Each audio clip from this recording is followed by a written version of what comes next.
Hello there, Mrs. Allen's class. How are you doing? It's me, Miss Danielson, and we have a fun lesson for you today. But I also have an announcement. It's kind of sad, but kind of cool, all mixed up into the same thing.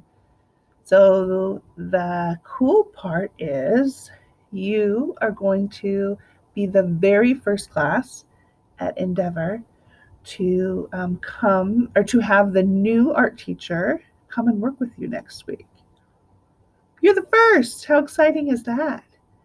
Her name is Miss Thorne, and I don't know her very well, but I'm excited that somebody gets to be at school and do art with you. So I'm staying home, so I'm going to keep on working here, and then at school things are getting going again, right?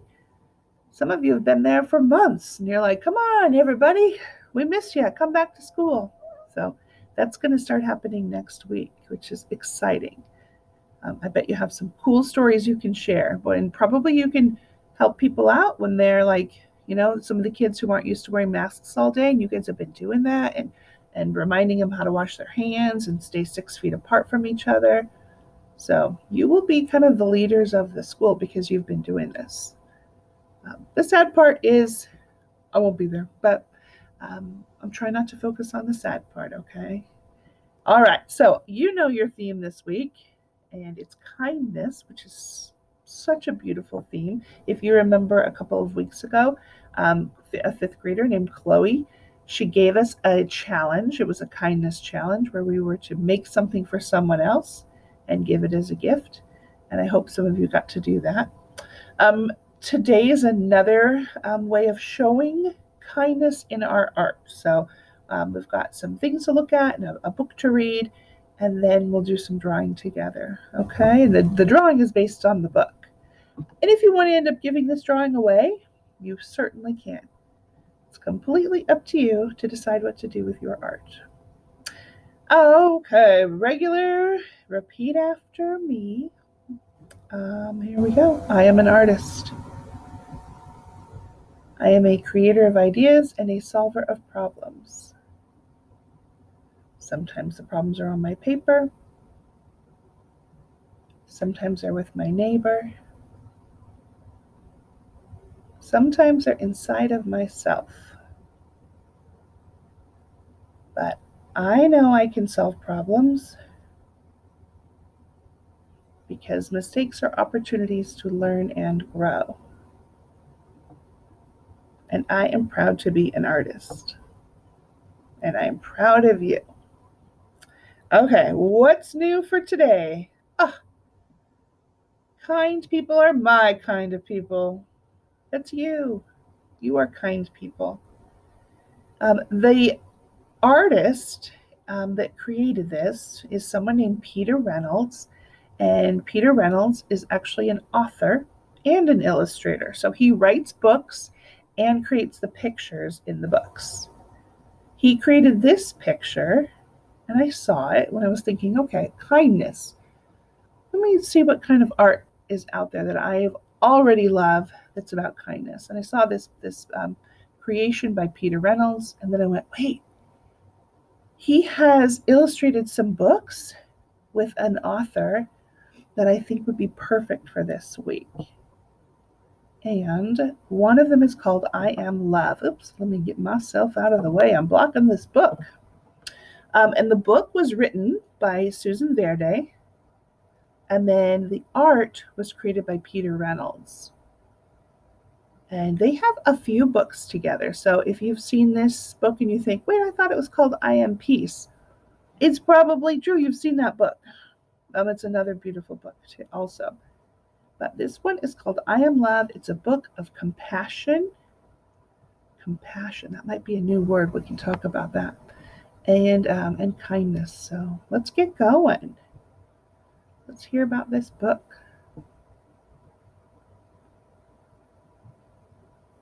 I Am Love, a book of compassion by Susan Verde. Art by Peter H. Reynolds.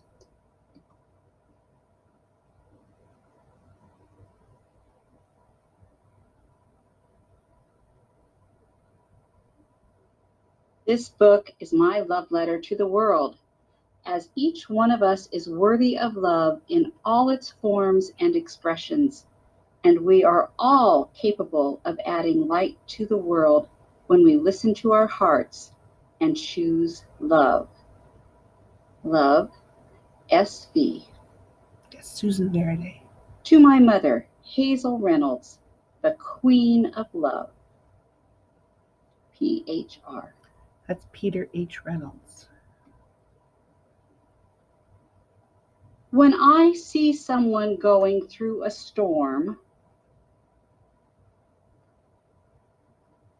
of hurt and unfairness, of anger and sadness, when the sun disappears and the skies grow dark,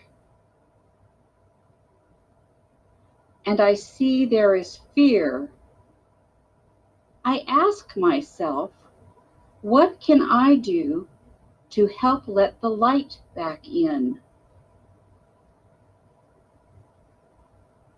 I put my hands on my heart and listen, and that is where I find the answer.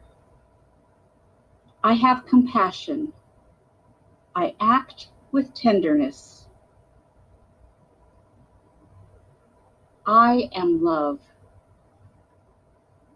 I can listen and not say a word. I can be there. Love is being present. I can hug and hold and say, everything will be all right. Love is comfort. I can speak softly and choose my words and actions carefully. Love is gentle. I can give thanks for all I have and am able to share. Love is gratitude. I can keep my mind and body safe and healthy. Love is taking care of me. I can express what's important to me. Love is creative. I can know that no one is perfect. Love is understanding. I can do my best to make things better when something is wrong. Love is effort. I can celebrate those I've loved before. Love is remembering.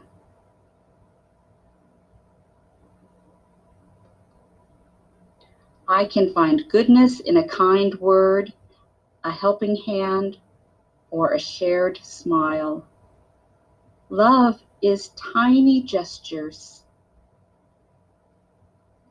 I can breathe in the air that the whole world shares and know all creatures are made from the very same stardust. Love is connection. When the clouds roll in, for others and for me, I know now there is something I can do. I can let my heart lead the way. I am love. You are love. We are love. And with love, we will weather the storm and light up the sky together.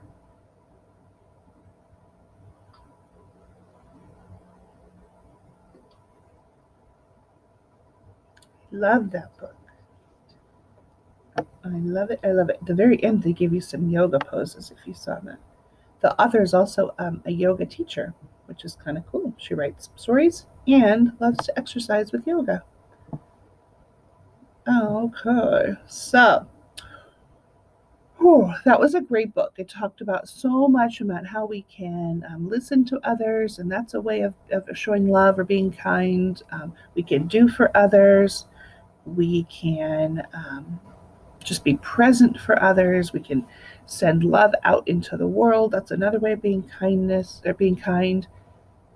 There's so many. It goes on and on and on. I'm only talking about some of them. So I was trying to think, what could we do for art? Like, how do we capture a feeling in a work of art, in a drawing, or if you end up coloring it, that would be great too, or if you end up making something. And I thought of there's a line in the book, and it was on this page, the very beginning, when the character sees that their friend is in the storm and feeling sad things. And they say, I put my hands on my heart and listen. And that is where I find the answer. And I thought I actually did that when I was reading this story for the first time.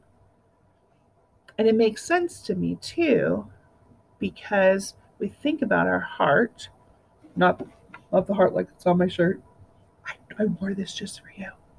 But like our heart that's inside of us that we know is what helps pump blood and keeps us going. But it also is kind of our sensitive spot. It's what we think about when we think about our feelings. Um, and especially feelings of kindness and love. So putting our hands there is kind of a way of saying, there it is. I feel it. I connect with it, and then I connect with you. And that is where I find the answer. So I did this thing, and I went, oh, I think we could create a work of art, kind of a design that is a heart in our hands that will be a great reminder to ourselves when we see someone else struggling, maybe even when we're struggling ourselves. We could physically do that. It does. I'm not making a lot of noise when I do it. I'm not doing anything, I don't need any special supplies or I don't need to be in a certain spot. I can just put my hands to my heart.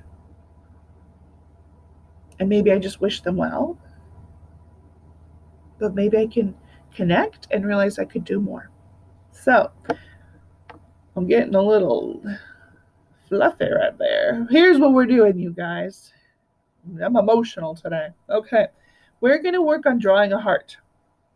Now, a lot of people struggle with drawing hearts, and it's not super duper hard, but it can get a little wonky. And don't worry, because we're going to actually remember we're going to put our hands over the heart. So in the end, it'll kind of hide it if your heart looks a little lumpy or bumpy or it's not perfectly even. So let's start with the basics here. A heart is a shape. It's not a geometric shape, though. We don't use those in math, even though you might be making some kind of a math project with hearts. But as far as like geometric shapes, I'm talking squares and circles and octagons, all the ones for math. But it does have some math in it. So hearts maybe not classified in math shapes, but we can talk about them with a math term, and that is that line of symmetry, the line that goes through the middle so that the left and the right are equal and they are the same. That's what also is the hard part about drawing them, because it might sometimes one side's bigger than the other side, which is smaller than the other. So if you have a scratch piece of paper, that means just like a not perfect piece of paper, the back of something, an envelope, anything, you can grab it now and like a pencil. I'm going to use my whiteboard because this first part of today is just practice, and then we'll get into the actual drawing. Okay, so I'm going to use my whiteboard. So if you want to pause right now, go grab it. You can. And then press start again.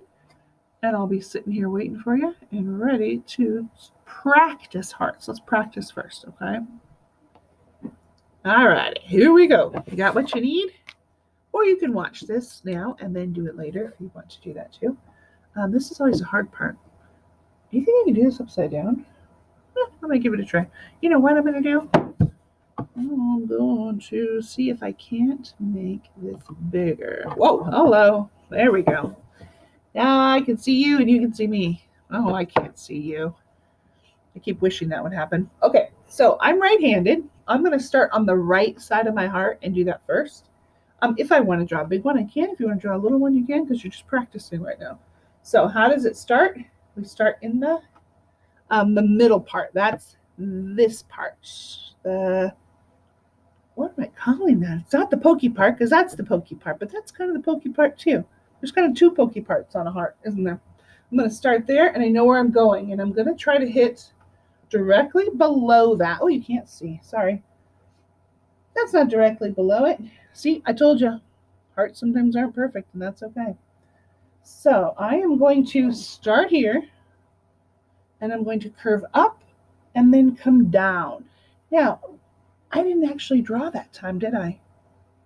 That is a trick I use all the time. It's air drawing, practice drawing. It's teaching my hand to make the motion that I'm expecting it to make when I want to draw, but I'm not actually drawing yet. Huh? Do you play any sports? Do you ever swing the bat before you actually get up to bat? Before the pitcher pitches the ball, or you're hitting the ball off the tee? Do you ever just pick up your bat, and kind of do some practice swings?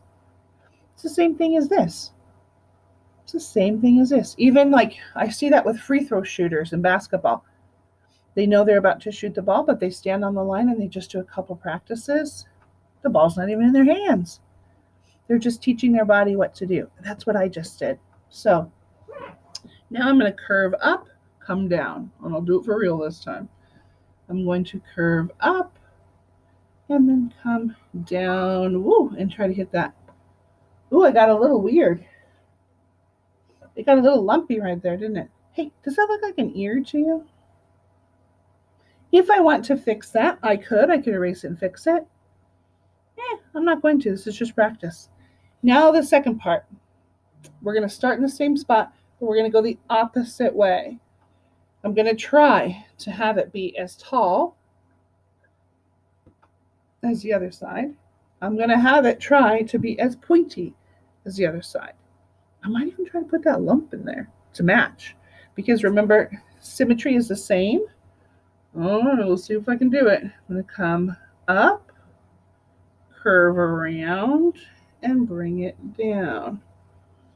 Ooh, that looks a little weird, doesn't it? It's like skinnier on one side and thicker on the other. I'm telling you, it takes time, it takes practice. I'm going to do another one inside here and see if I get better. Point, and then point. A little better on the second one. I'm going to try one over here. I'll put my dots on there again. Practice. And then practice. Well, that one may be my best one so far. Hey, we got some weird tricks, you guys. I'm going to start this time on my what they call dominant hand. So I'm right-handed. Instead of starting this way, I'm going to start this way on the left side. Okay, now when I have to match it, I'm matching it on my stronger side. We'll see if I can do a better job that way. Maybe that's the trick for us. Sometimes people actually like to draw upside down. Do you think you want to give this one a try? So I know I'm going to go here and here. There's my dots. This time I'm going down and curving up. Down and curving up. What? Was that my best one? When I tried the weird upside down way? Oh my goodness. Okay, give yourself 5 tries. 1, 2, 3, 4, 5. I did do 5. Give yourself 5 practice tries, whether you're on the paper or you're on the whiteboard. If you want to get fancy, look at how on my shirt the artist made like a curly Q. I haven't done that for a long time. I don't know if I could do it anymore. So, how's it going? I'm going to start at the bottom, curly Q up, and bring it around. Oh, that was not good. That's okay. It was fun. So give yourself 5 practice tries for hearts. And while you're doing that, I'm going to get ready for the actual drawing. But if you want to stick on your whiteboard today and do your final project, you can. I switched to paper because I think I'm going to give this as a gift. And I don't want to give away my whiteboard because I need it. So you're getting ready. I'm grabbing. I need my pencil and some paper. I already drew on that. I grabbed markers and crayons too. Okay, I'm going to keep going. If you want to pause, you can. If you're still working on your hearts. Now the next thing is the hands. The hands. So the easiest way to do this part is just to trace your hands. Take the pencil and have it actually touch, not the pokey part, but the side of it, touch your hands, and then you're tracing them. If you have someone in your house or someone in your space, and it's okay to get close to each other, then it's nice to have someone else do this for you. You put your hand down and they trace it, then your other hand and they trace it. I'm alone right now, and so I did it all by myself. And I did okay. Also, the size of your paper is going to be determined by the size of your hands. Like some of you might use a small piece of paper. I couldn't do that though because my hands are so big. If I was stuck and I only have a small piece of paper, I could draw my hands instead of trace my hands. That means not put my hands on there, and I could have mini little, like tiny little hands, and that would be okay too. All right. So let's remember what we're doing. This is from the book. I put my hands on my heart and I listen. And that is where I find the answer. I have compassion. I act with tenderness. Let's make a drawing about putting our hands to our heart, where we find kindness and compassion, where when we connect with others, when we connect with others, we can weather the storm and light up the sky together with kindness. All right. So I'm going to zoom this, make it bigger, and I'm going to show you what I ended up coming up with. So again, remember, my paper was pretty big because my hands are pretty big. So I drew a giant heart, and then I put my hands. How did I do that? Oh, because it's this way. I was like, why are my hands backwards? That was, you guys, I could not get that straight in my head. Put my hands down and I trace them. And I trace them. And then I added color. And I was outlining first. Now I'm going to grab the crayons. Let me show you. I thought about just outlining with black, and it might just look black to you. Oh, there you go. But I actually did all the little lines and all the shapes in different colors. No reason.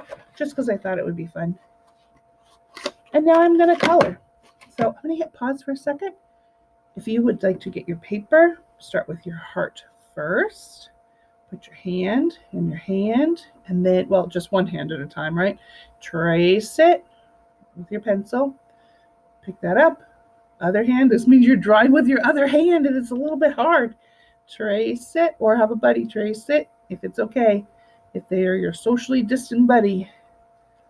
And then I will come back and show you what mine looks like. So I'm going to pause the video. I think I'm going to pause the video. There's my... Okay, I'm unpausing because I wanted to show you what I've done so far. I picked my favorite color, which of course is green. I've told you that, I think, before. And I'm starting to color. Can you see? I can't see when I show you this. All right, there we go. I'm starting to just color parts. So I'm not thinking I'm coloring the whole hand or the whole heart. I'm just coloring the shapes. Does that make sense? Okay, I'm pausing because I've got more coloring to do. Okay, I'm still not done, but I wanted to show you this again. You know what ended up happening? I ended up with kind of like a checkerboard pattern where the fingers crossed each other. Thought that was kind of fun. All right, I'm going to keep going, but I think this is going to take me a while, so I don't think I can keep pausing. And I want to make sure this video gets finished for you. So I've got the big sections to color, and I might keep my same colors, and I might even bring in some new ones, like pinks or oranges or yellows or something. So I'm not sure yet. But I love the thought of this project, and I love the thought of you guys working on it. And even more than that, when we're struggling ourselves, or when we see someone else struggling, we will put our hands to our heart and listen.